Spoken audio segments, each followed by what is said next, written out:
কেরামত অনেক কষ্টে একটা মাইয়া পড়াইছে। মাইয়া পড়ানোর পর থেকে কেরামত মাইয়ের আর পিছু চাল না। মাইয়ের বাড়ির সামনে গিয়া দাঁড়াইয়া থাকে, মাইয়ের পিছু পিছু যায় যেখানে সেখানে। এখন মাইয়ের বাপে মাইয়ের বিয়ে দিতে কষ্ট হয়ে যাইতেছে।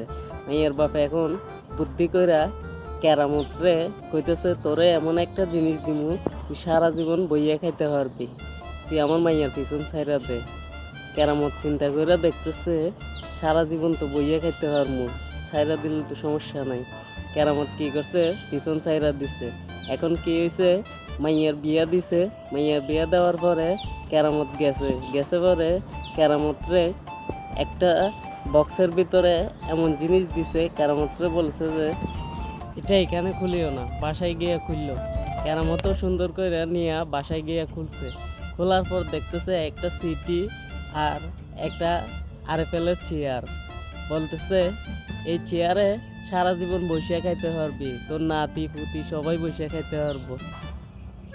এখন কি হলো, কেরামত তো ডস খাইলো।